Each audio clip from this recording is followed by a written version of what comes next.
Welcome back to FPL Spad, your best place to find FPL content for 23-24 season. My name is Spad. Today, I'm sharing with you my transfer watch list for Game Week 23. Deadline is tomorrow at 11 a.m., so we got this one in just in time for the deadline. If you like my content, please like and subscribe to my channel for future FPL content. Now let's get on with this week's transfer watch list for Game Week 23. So let's start this transfer watch list for Game Week 23 with a quick recap of how we do it. The most 30 most transferred in players, we put in the categories of must buys, great transfers, good transfers, transfers that are optional and lucrative, transfers that are gambles, and transfers we certainly need to avoid for the coming game week ahead. And we start at the very bottom with Doherty. In my opinion, he's a good transfer to bring in at 4.5 million for a defender who's been putting out returns nearly every game week with that attacking return. Last week he didn't get no attacking returns, even though Luton scored 4 goals, but he still got a clean sheet. And he's got a double game week coming up, but a blank game week coming up as well. So you got to be careful with having too many blank game week players in your team. But he's one of the players that you could easily just have on the bench when not needed. So for me, he's a good transfer, but at the bottom for a reason. Then we have Bowen. Now, he has been good recently before that, but the last 2 game weeks he's blanked in both, and it's not looking good with the game weeks they got coming up as well, games they got coming up. So for that reason, I'm going to put him in the optional category, not someone that I'll be looking to bring in. And there's a lot of other midfielders that are currently on the rise. Then we have Foden. I think Foden is a good transfer to bring in. Brentford away is not going to be the easiest game. On paper, it might look like it, but personal opinion, it won't. So I'm going to put him above Doherty because Man City do have a double game week coming up. Not a blank game week coming up anytime soon either. For that reason, he's a good transfer. The only reason he's not a great transfer because there could be now rotation coming up with all players coming back fit in the Man City squad with Haaland and De Bruyne and Alvarez. So someone will have to be dropped, and he could be one of them for those minutes. Then we have Espirian. Now, last game week, they lost 4-0 against Luton. He got subbed off at half time as well, and he still got 0 points. But we know what he's capable of doing in the past, of getting attacking returns, and Crystal Palace at home looks like a game where he could do that. So if you don't already have him, he might be a good shout to bring in this coming game week ahead, especially at 5.1 million with the attacking returns that he can provide. But keeping a clean sheet, I'm not sure about that. Brighton have been a bit different this season compared to last, but they've had injuries all over the field. So that has an effect to play. Next up, we have Pickford. He kept a clean sheet in the last game. Tottenham at home. It's not going to be an easy game. He might make a lot of saves, but I don't expect him to keep a clean sheet against a very attacking Tottenham team. For that reason, I'll put him in the avoid category. I don't think I'll be bringing him in anytime soon. Everton are fighting a relegation battle as well. They're not the best of teams, but they're fighting hard, especially after a 10-point deduction, and there could be another 6-point deduction again. So, for me, it's an avoid. Now we got Gabriel. Now, I wouldn't be bringing Gabriel in anytime soon, as Arsenal do have a lot of hard games coming up, and against Liverpool at home, I don't expect him to keep a clean sheet in that game either. He could get some attacking returns in corners, as they were effective against Crystal Palace, but they weren't effective against Nottingham Forest. So that's something to look at. For that reason, I am going to put him in the avoid category. I'll put him above Pickford because Pickford's more of an avoid than Gabriel, in my opinion. Then you've got Shevchenko. Now, he could get some assist returns. In my opinion, not looking to get a goal because the way they're playing at the moment, more likely to get assists. And with Arsenal not keeping clean sheets in recent games, I don't expect them to keep more clean sheets in the coming game weeks ahead, especially with the games that are coming up. For that reason, I'm going to put him in the gamble category. And then we have Saka. I took him out last game week for De Bruyne, and he made his first proper return in a while and got 10 points. I made De Bruyne my captain. De Bruyne made 7 points in the end, so there's only 3 points less that I made. But still a bad transfer. But at 9.1 million, is that someone who you'd be looking to bring in who's not been in the greatest form recently as it is as well? So I'm going to put him in the optional category personally. Then we have Dan Burn. Now Dan Burn has come back from injury a few game weeks ago. Been settling in very nicely again. Made one mistake for the game against Villa, which led to the goal. So besides that, they've got 3 good games coming up in a row where he's able to keep clean sheets and maybe provide some attacking returns like he has in the past. For that reason, he's a great transfer to bring in at 4.4 million, very cheap. And if you're playing a wild card, it's an easy must-have in your team. Then we have Watkins. Now, he's got a good game against Sheffield United away, but against the last time he played against 3 promoted teams, they did not get any returns besides one of them. This game could be a bit different as the team they'll be playing probably won't be defending and have to attack because they're playing at home. But his price is a sticking point at 8.8 million, especially with Haaland returning. You need to balance out your books. So if you don't already have him, I wouldn't be looking to bring him in. So for that reason, but they have got semi-good games coming up. It's like they've got 3 and then a 2-2-2-2s for a long while. They've got good games coming up. So it's a bit of in between good and optional. And I'll just it's a very hard one to pick for this game week. So I'm going to put him in the optional category for this game week. He's not a must-have. So yeah, I'll put him in the optional category. I'm going to put him above Saka because I expect him to get a more better return than Saka. And even maybe Bowen as well. So that's why I have to keep him the highest. Then we have Nunes. And I think Nunes is an avoid from the update that we got from Klopp that he was in a boot and not the right type of boot as well. So for that reason, for this game week, I will avoid it, especially when they're playing against Arsenal. I know Liverpool full of goals, but if he's not even fit enough to play, then it's an easy avoid. Then we have Porro, who in my opinion is a good transfer to bring in. Maybe if you want to replace Trent because you're not sure if Trent's going to be playing, or you're looking to get rid of Trippier at the wrong time, in my personal opinion. Or maybe you lost faith in Espinian and you want to change up. He could be a good transfer to bring in. Tottenham are very attacking. He is very attacking himself, but they haven't been defensively as good. They always concede a goal in match, so they won't be keeping any clean sheets. So it's only really the attacking returns you're looking for. And because of his price point, I have to put him below. Actually, but his attacking position is so much higher than Espinian. But it's Everton away, so I have to put him below Espinian. Then we have Udogie, and personally, I think he's a gamble. He's less attacking than Porro. Yes, he's a lot cheaper, like a whole 1.1 million cheaper, but he has mistakes in him as well because he's young. And I think he will be a gamble to bring into your team. Then we have Højlund, who has scored 3 Premier League goals now. On a bit of a high.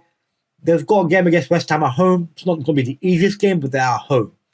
So, could be a good transfer, especially at 6.8 million, but who would you be looking to replace him with?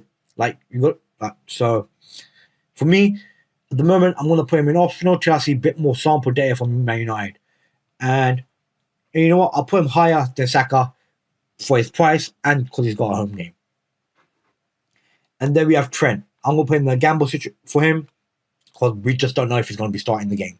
Especially with how Bradley has been playing in the recent games that way Trent has been away, who has stepped up and given a reason for Liverpool not to sign another right back, really. So Liverpool have saved 50 million technically, finding a gem in Bradley who stepped up to the plate. He's only 20 years old, still a lot to learn. Trent broke into team a lot younger, but still young enough to break into any team. He's still 20, So, but a gamble for me because we don't know exactly if he's going to be starting or coming off the bench. Then we have Adebayor. I'm going to put him in the gamble as well at 4.8 million for a striker. Maybe if you have playing a wild card in your third striker, rotating with someone maybe, and preparing yourself for a double game week, then he could be good. But personally, he got a hat-trick last game week, yes, against Luton at home. But Newcastle away is not going to be an easy game. So for me, it's a gamble. So I wouldn't be looking to bring him in. He's actually probably a less of a gamble than Trent. Then we have Solanke, who's got a good game against Forest at home. He's got decent games coming up, and someone who I was initially planning to take out my team for Haaland like a few game weeks ago, but that never happened because Haaland wasn't going to be playing, and he got through the hard fixtures, and now he's got good fixtures coming up. So for me, he is a great transfer to bring in. I know he's pretty down the list of transfers at the moment because a lot of people, most of the people already own him. But if you look to bring another striker in who you think is going to be producing, who wants a bigger move next season, Solanke might be the man you want. Then we have Elise. Now, Elise is a player I love. I will have him at Liverpool as a replacement for Salah in the future. FPL had a triangle on him, so we're not sure exactly if he's going to be playing the game again because he does have his injury issues. So for me, he is a gamble, but we can't trust FPL with their triangles, especially with Crystal Palace's numbers they don't have, and they want to get out of the relegation battle as soon as possible. He could be starting the game, but he might not get full minutes. You know, he did get in the last game week 2 goals and an assist. Was it no a goal, two assists and a goal, which is really good for a midfielder, especially priced at 5.9 million. But still a gamble because of fitness. Then we have Palmer. Well, game against Wolves at home. I bought him a few game weeks ago. Price is still fairly cheap, 5.8 million. And we know about Chelsea. Against the Heart, like, they're not great away, but they're very good at home. And Wolves have just lost, coming back from a loss from 3-2 against United, are a decent team, but I do expect Chelsea to get a result in this game and Palmer to play a big part. Even though he was a ghost in the Liverpool game, hopefully he can bounce back and get some returns against Wolves. Then we have Richarlison, who's still playing as ST. Son's not went back. I think he's going to be he's still the focal point of Tottenham's attack, who's a very attacking team. For that reason, I think he's a great transfer to bring in. I know Everton away is not the best fixture. It's his old club. We'll give him extra motivation to get a goal maybe in that game. So, yeah, I think he's a great transfer as well. Then we have Alvarez. Now, if you don't have already Alvarez, last game week he got 2 goals, you know, and all 3 bonus points. Some people thought taking him out, and they missed out. They probably bought in Haaland a bit too early, in my opinion, or went for someone else. And personally, I didn't understand that, especially with Man City were playing Burnley, you know, where you expected Man City to get loads of goals and him to be part of some of it, you know. But they've got Brentford away. We don't know if Haaland is going to be playing yet. We don't have the full information. He might come off the bench. So minute-wise, there's an issue because same as Foden and De Bruyne, there's too many, not enough positions and too many players. So for that reason, I think he's a good transfer to bring in if you don't already have him. But maybe later on next game we might be looking to take him out again for Haaland. So take that into account unless you're looking to keep Alvarez and Haaland in your team, like a lot of people did at the start of the season. I was one of those people. That was when I was doing highly ranked, you know. So that does work with City because they do play off each other, especially Alvarez, the way he was playing. But that was with De Bruyne out. But with De Bruyne returning, the minutes could be gone very soon. But I expect him to start against Brentford. So for me, he's a good transfer to bring in. And I'm going to put him above Foden. Foden, because I think Foden is the most likely to be dropped of all the 4, personally. But it depends how Pep wants to play. We're not sure exactly how he's going to play with the full squad that he has. We knew how he would play at the start of the season if he had a full squad, and Alvarez will not be the starting player. But with Alvarez's performance so far this season, we just don't know. And then we have Tony at home, who has scored in every game so far this season he's played in, which is 2. And they've got Man City at home. And if he wants to be known, come get him for the big top clubs. He has to get a goal in this game. He has to produce and pay back Brentford for their faith in keeping him, paying his wages. So for me, I think he's a good transfer to bring in. And I'm going to put him on the top of the list of good transfers. He's not a must-buy, but he's definitely a good transfer to bring in. Then we have Bradley. Now, he could be an optional or lucrative transfer and could be a good transfer as well. So for that reason, I'm going to put him like literally right at the top because we don't know if Trent is going to be starting that game, especially with him coming back from injury and Bradley being put in the performances he has, and he looks a lot more defensively solid compared to Trent, like he did in the game when he came on against Arsenal in the FA Cup to quieten Martinelli and put him under lock. Because before Bradley came on, Martinelli done Trent twice. And when Bradley came on, Martinelli was a ghost. Couldn't do nothing. So if you're playing a wild card and you want to have a cheap Liverpool player who you could use in double game week as well, lay it on down and bench on a blank game week, Bradley could be your man. So yeah, I'm going to put him in the optional category still. And then we have Fabian Schär, especially with 2-3 games that were coming up fairly easy. But a 5.2 is a little bit expensive. I'm going to put him in the good transfer and not in the great transfer list. Thing I like about Schär, he's very attacking centre back. Like he likes to get up the field, take shots, and get goals and assists.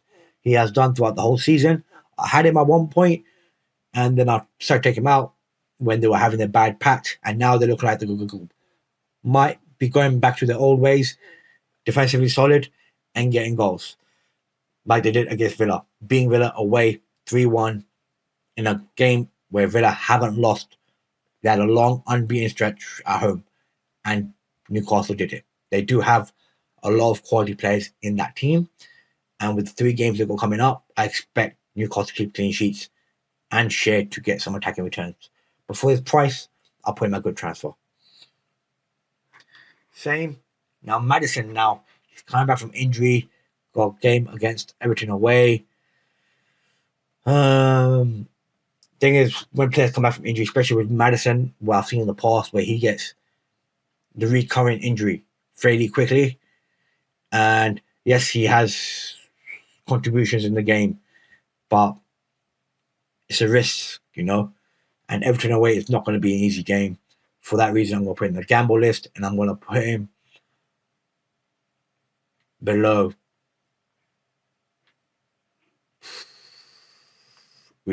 above Rudiger.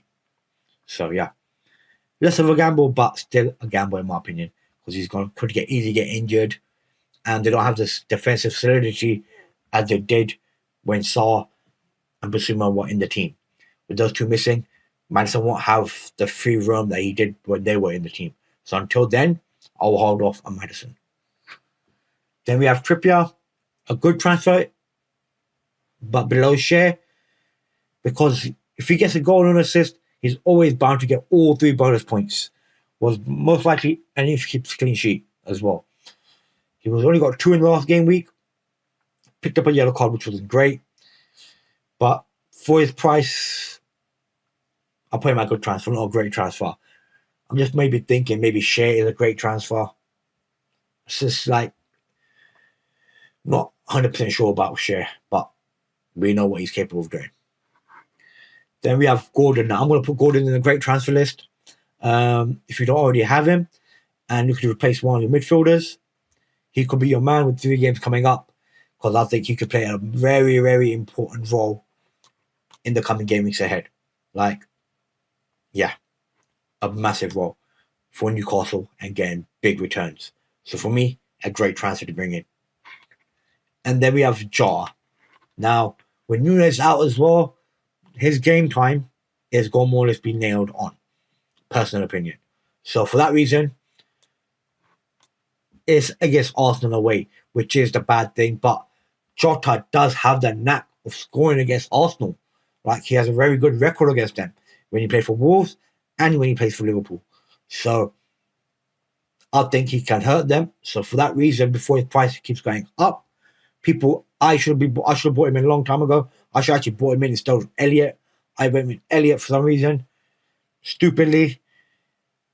It's another L for me. I should have bought in Jar. He would have made 2 game week, crazy amount of points, 2 game weeks, and would have boosted me up those ranks high. But I didn't. I messed up. But Personally, I think he's a must transfer in now if you have no other transfers that you need to do in urgencies. Because the next man that's probably a must transfer is Kevin De Bruyne. And I'm going to put him, it's between the two, and I'm going to put Jota above because of his price.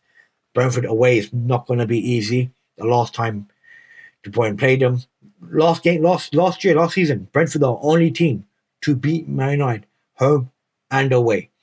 Fair dues, the home game was after the league was done, but still a victory nevertheless. Oh, that game, we controlled the game and we nicked the goal from Pinnock, if I can remember correctly. I was happy with the victory. Tony didn't play that game as well, so we were lacking a player, like a big player there, but they had all their other players there. Brentford do have injuries at the moment, but with Tony back, Tony could prove something. Still, De Bruyne is a must transfer to going in coming games ahead, because after the Brentford game, they do have quite a lot of easy games up until when they play Liverpool. And his price will keep going up, in my opinion, especially with Salah not available, Son not back yet.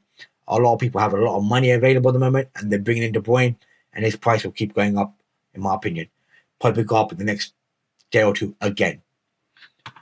And then we have the main man that's been transferred in this game week is Haaland. Now with him, now he's a gamble. Now he's a big gamble. Reason being, we don't know if he's going to start or come off the bench. And of course, there's always a transfer curse. Most transferring player doesn't really get big returns. De Bruyne slightly broke it. He got a minimal return of 7 points. Reason being, he got an assist in that game. I was scared of that when I brought him in, but I decided against it because I thought he could beat the curse. He did semi-beat it, but not fully beat it. And I think this time around, Haaland is not going to beat the curse. The curse is going to beat him, and he's not going to start, and he'll come on maybe at some point, but against a physical side like Brentford, you could even get injured again. But it's a different type of injury, so we'll see. But personally, I think he's a gamble to bring in this game week. If you're a gambling man, go for it. He's the man to bring in and captain. Because if you're going to bring in Haaland in, probably have to captain him as well. So let's quickly have a look at these 30 transferred in players. Which players you should be thinking about bringing in this game week. Personally, I think De Bruyne, if you're going to have De Bruyne or Jota in your team, you need to bring in one of these players into your team, depending on who your other midfielders are. Because you could already have De Bruyne and not have enough money to bring in Jota and Haaland at a later date. Because, yes, I'm putting Haaland as a gamble at the moment, but you are going to be wanting bringing Haaland in at some point. So you should bear that in mind to make sure you have cash available to bring him in. So before you make your transfers. That's why I think players like Gordon, Dan Burn are great transfer to bring in because they're fairly cheap and will unlock some money for you to do the transfers that you need to do. So if I were you, I know I put Jota as a must buy, but that's if your team is already set and you just might want to make a quick tweak to it. And Jota personally is that man while Salah is out of the Liverpool team. But if you're looking to get some money, then maybe go for Gordon or Dan Burn to change up in your midfield or your defence, especially with the games that are coming up. And if you don't have Solanke already, I think Solanke is a great transfer to have in your team. Knowing Forest at home, I just think Bournemouth will bounce back with a win in this game. They go draw against West Ham. They lost 2 games before that. They're probably looking to get another victory soon. And Forest, personal opinion, I think is the one where they will get points. So he's the man to bring in. Same as Chelsea, they lost against Liverpool, but I expect them to bounce back against Wolves at home. Even though it's going to be a hard game, Palmer has to step up. Him and being on penalties is a big plus. And then with Richarlison returning to his former team with extra motivation, in my opinion, should get a return in that game. So that's it for this transfer watch list for Gameweek 23. I hope you enjoyed it and found it interesting and got some tips on it for your transfers for Gameweek 23. Deadline is tomorrow at 11 a.m. I will be doing my deadline stream starting at 10 a.m. Feel free to join me to get your last minute decisions to make. I probably will do a Q&A later today at probably 6 p.m. or 7 p.m. If you could join me with that as well, would be great. If you like my content, please like and subscribe to my channel for future FPL content. Thank you again, guys, for watching me again. See you next time. See ya!